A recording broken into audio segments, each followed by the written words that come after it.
বেটি বেটিকে নিয়ে কবরের মধ্যে নিক্ষেপ করে দিলেন, ওই গর্তের মধ্যে নিক্ষেপ করে দিলেন। আব্বা ওই কন্যা সন্তানটা হাউ হাউ করে কাঁদছিলেন। আর বাজার ওই কন্যা সন্তানের হাউ হাউ করা কান্নার মুখের দিকে আব্বা না তাকিয়ে, হাউ হাউ করে কান্না মুখের দিকে না তাকিয়ে আব্বা যান ওই মেয়ে সন্তান কন্যা সন্তানের বুকের উপরে একটা পাথর নিক্ষেপ করে দিলেন।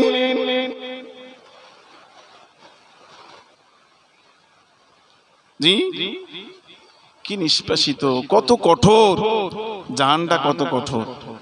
আব্বা কন্যার সন্তানের কথা একবারও ভাবলেন না, একবারও চিন্তা করলেন না। জি, তার কাতর প্রার্থনা একবারও শুনলেন না। জি, বুককে লক্ষ্য করে একটা পাথর নিক্ষেপ করেছেন। জি, মেয়ের কলিজা ছিটকে যে দুনিয়া জমিন থেকে ইন্তেকাল করলেন। ইন্না লিল্লাহি ওয়া ইন্না ইলাইহি রাজিউন। মেয়েকে হত্যা করে দেওয়ার পরে, জীবিত হত্যা করে দেওয়ার পরে দাইয়া কলবি রাদিয়াল্লাহু তাআলা আনহু কিছুদিন পরে নবীর দরবারে এসে কলমা পড়ে মুসলমান হয়ে গেলেন। বলুন সুবহানাল্লাহ, একটু মন খুলে বলুন না সুবহানাল্লাহ। জি, কলেমা পড়েছেন বটে, কিন্তু তার মন মানসিকতাটা একেবারেই ভালো না। নবীর একটা দ্বারে রাসূলুল্লাহ জি তিনি যেখানে বসেন তার পার্শ্ববর্তী জায়গায় বসে দাইয়া কলবি রাদিয়াল্লাহু তাআলা আনহু অঝর নয়নে তিনি কাঁদতে শুরু করলেন।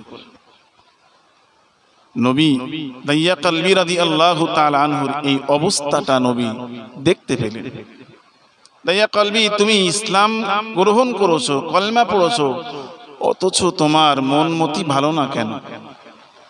তুমি কাঁদছো কেন? কি হয়েছে?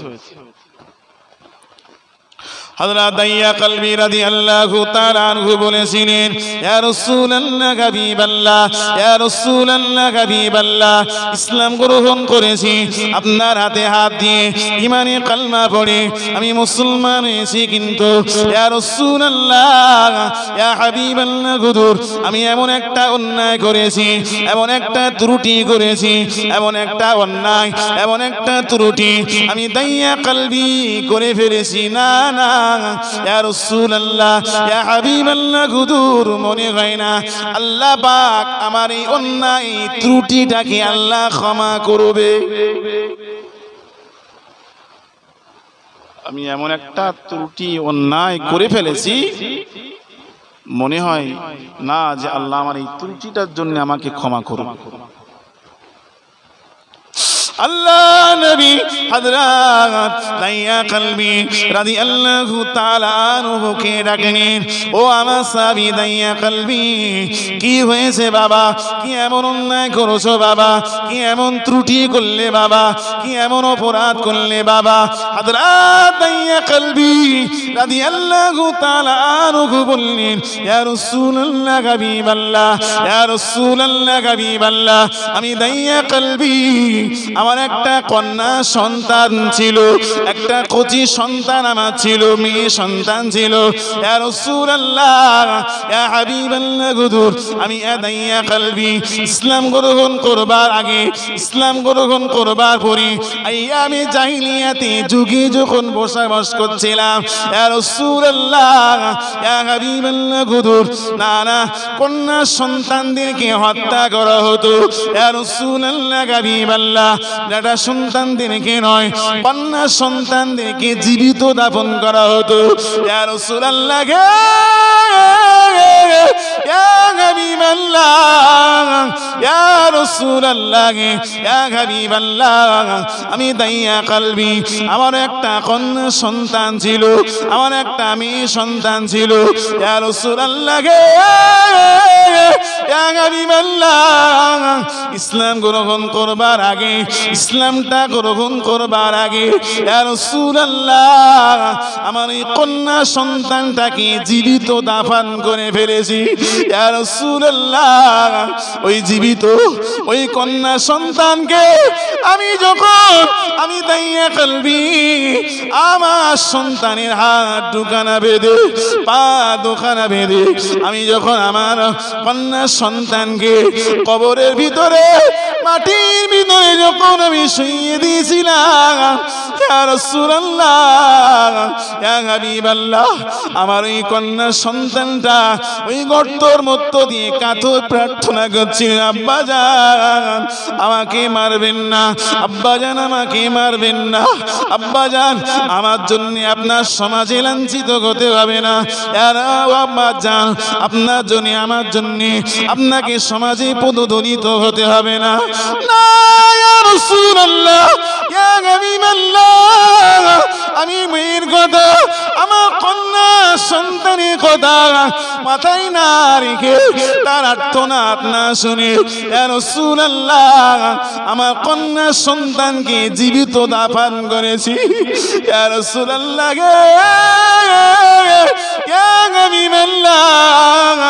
আমার সন্তানের ওই কান্নার আওয়াজ আমার কানে যেন ভেসে ভেসে আসে। ইয়া রাসূলুল্লাহ ইয়া হাবিবাল্লাহ আমার ওই মৃত্যু সন্তান আমার ওই কন্যা সন্তানের ওই আওয়াজটা আব্বা আব্বা বলা আর্তনাদের আওয়াজটা আমি আব্বাজান দাইয়া কলবি আমার কানে ভেসে ভেসে আসে। ইয়া রাসূলুল্লাহ ইয়া হাবিবাল্লাহ আমি কলমা পড়েছি বটে, মুসলমান হয়েছি বটে, কিন্তু না না ওই মেয়ের ওই কন্যা সন্তানের আর্তনাদ আমার কানে ভেসে আসছে। এজন্য ইয়া রাসূলুল্লাহ আপনার কাছে আপনার দরবারে এসে মেয়ের কথা স্মরণ করে অঝর নয়নে কাঁদছি।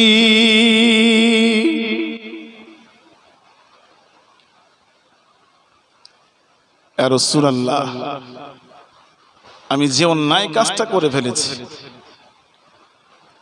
আমি যে অপরাধটা করেছি মনে হয় না আল্লাহ আমাকে ক্ষমা করবে। জি ইয়া রাসূলুল্লাহ আমি ঈমান নিয়ে এসেছি বটে, কিন্তু মন আমার মেনে নিচ্ছে না। সন্তানের কথা বারবার করে আমার হৃদয়ে আমার অন্তরে আমার কানে যেন সেই আব্বা বলার আওয়াজটা স্মৃতিটা আমার অন্তরে ভাসছে। আল্লাহ নবী হযরত দাইয়া কলবি রাদিয়াল্লাহু তাআলা আনহু কে বলেছিলেন, ও আমার সাহাবী ও আমার সাহাবী দাইয়া কলবি ইসলাম এমন একটি ধর্ম, ইসলাম এমন একটি ধর্ম না না দাইয়া কলবি এই কলমাটা যদি একবার পড়ে নেই, কলমা লা ইলাহা ইল্লাল্লাহ লা ইলাহা ইল্লাল্লাহ লা ইলাহা ইল্লাল্লাহু মুহাম্মাদুর রাসূলুল্লাহ।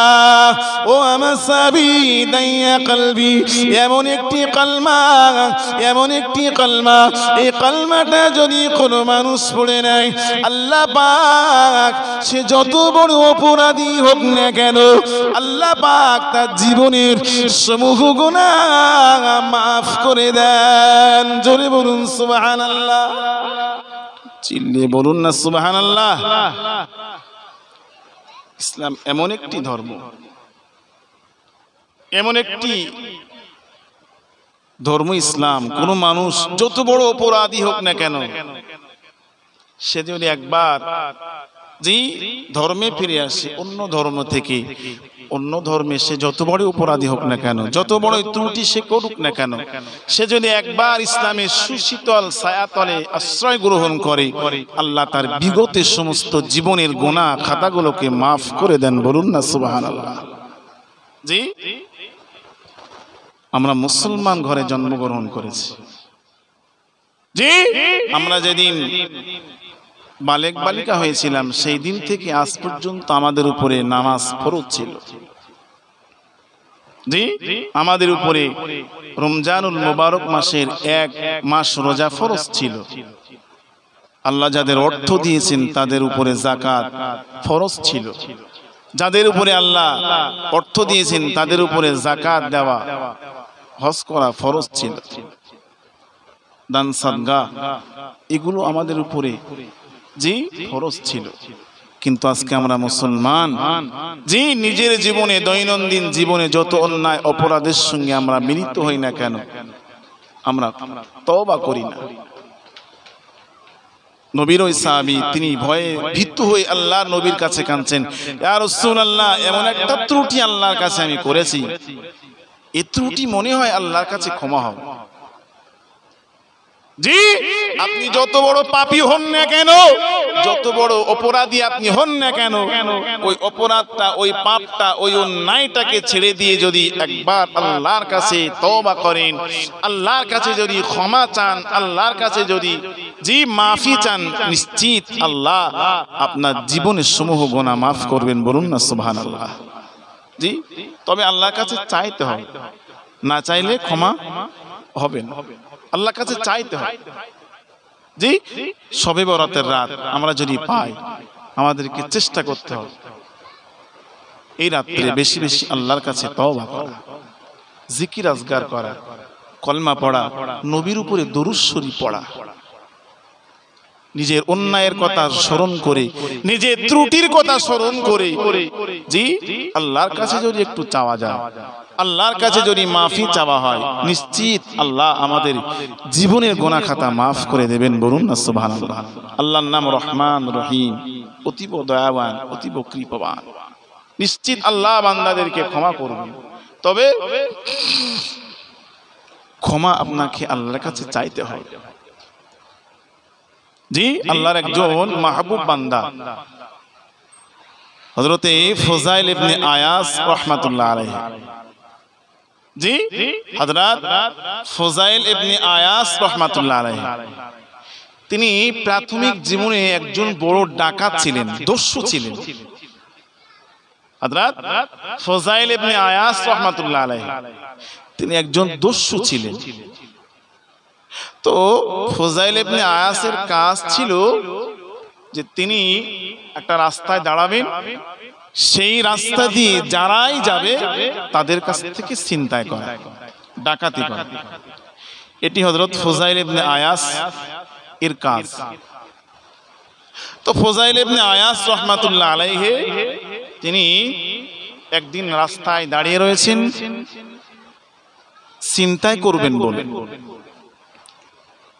ওই রাস্তা দিয়ে একজন মানুষ রাস্তা দিয়ে হেঁটে হেঁটে যাচ্ছে। তো একজন লোক তাকে লক্ষ্য করে বলছে, আপনি এই রাস্তা দিয়ে যাচ্ছেন? এই রাস্তাটা হলো হযরত ফুযাইল ইবনে আয়াস তার রাস্তা। আপনি ফুযাইল ইবনে আয়াস ওই মোড়ে দাঁড়িয়ে আছে, আপনি এই রাত্রে এই রাস্তা দিয়ে অতিক্রম করছেন, আপনার কাছ থেকে কিন্তু সব জিনিস কেড়ে নিয়ে নেবে। আপনি এই রাস্তাকে বাদ দিয়ে অন্য রাস্তা দিয়ে অতিক্রম করে যান, এই রাস্তায় আপনি যাবেন, গেলেই কিন্তু সবকিছু আপনার কাছ থেকে কেড়ে নেবে। তো এই মানুষটা বলছে, দেখো আমাকে এই রাত্রে এই রাস্তা ছাড়া আমাকে অন্য রাস্তা দিয়ে যাবার মতো কোনো আমার রাস্তা চেনা নাই, যে আমি অন্য রাস্তা দিয়ে সে আমার গন্তব্যস্থলে পৌঁছাবো, আমাকে এই রাস্তা দিয়ে যেতে হবে। তো বলছে এই রাস্তা দিয়ে গেলে কিন্তু আপনার কাছ থেকে সবকিছু কেড়ে নেবে। তো স্মরণ করিয়ে দেওয়ার পরে তিনি একজন আল্লাহওয়ালা বান্দা, তিনি আল্লাহর উপরে আস্থা রেখে আল্লাহর উপরে ভরসা করে ওই রাস্তা দিয়ে চললেন। আর আমরা দেখি অনেক গভীর রাত্রে যদি আমরা কেউ কোথা থেকে বাড়ি যাই, একা একা যদি গভীর রাত্রে কোথা থেকে বাড়ি যাই, তো আমরা একা রয়েছি, তো সাইকেলে কিংবা মোটরসাইকেলে যাচ্ছি গভীর রাত, আমরা যারা একটু গান ভক্ত আর কি, গান মুখে একটু গান বলতে বলতে যায়, কথা ঠিক না ভুল? আবার যারা আল্লাহওয়ালা মানুষ যারা হন, নেককার মানুষ যারা হন, জি তারা কি করেন, একটু কলমা কালাম দরুদ শরীফ কোরআন পড়তে পড়তে রাস্তাতে অতিক্রম করেন। তো তিনি আল্লাহর মাহবুব বান্দা রাস্তা দিয়ে যাচ্ছেন কোরআনের আয়াত তেলাওয়াত করতে করতে। বলুন না সুবহানাল্লাহ। জি, ওই ফুজাইল ইবনে আয়াস রাহমাতুল্লাহ আলাইহি তিনি যেখানে দাঁড়িয়ে আছেন ঠিক তার কাছে পৌঁছেছেন। ওই ব্যক্তিটা একটা আয়াত পড়েছেন, আলাম ইয়ালিল লাযিনা আমানু আন তাখশা কুলুবুহুম লিযিকরিল্লাহ।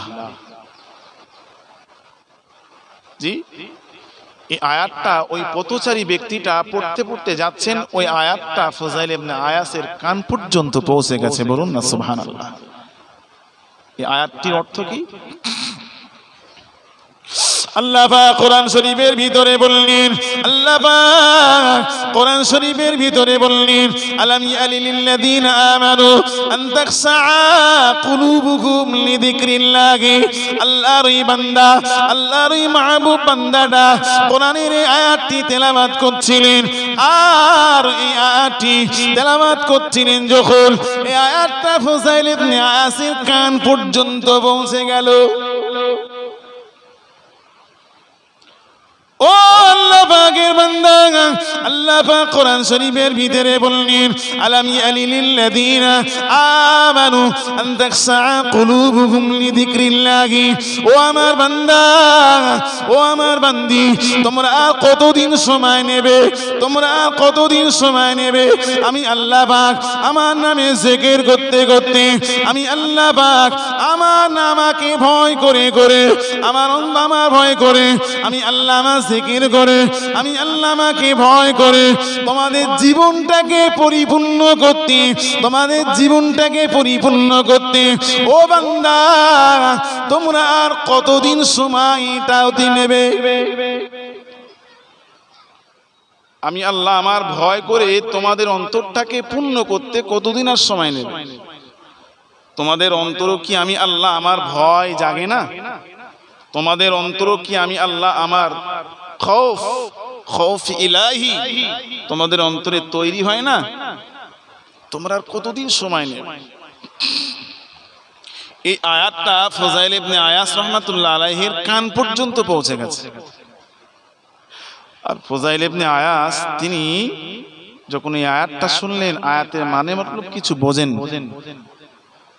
তো বললেন, ফুজাইল ইবনে আয়াস রাহমাতুল্লাহ আলাইহি মনে মনে ভাবলেন, আল্লাহ মনে হয় যেন কোরআনের আয়াতটি আল্লাহ আমার জন্য নাজিল করেছেন। বলুন না সুবহানাল্লাহ।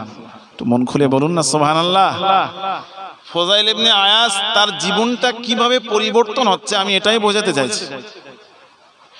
ফুজাইল ইবনে আয়াস মনে করলেন যে কোরআনের এই আয়াতটি দুনিয়ার কোনো মানুষের জন্য আল্লাহ নাজিল করেনি, বরং আল্লাহ এই কোরআনের আয়াতটি আমার জন্যই নাজিল করেছে।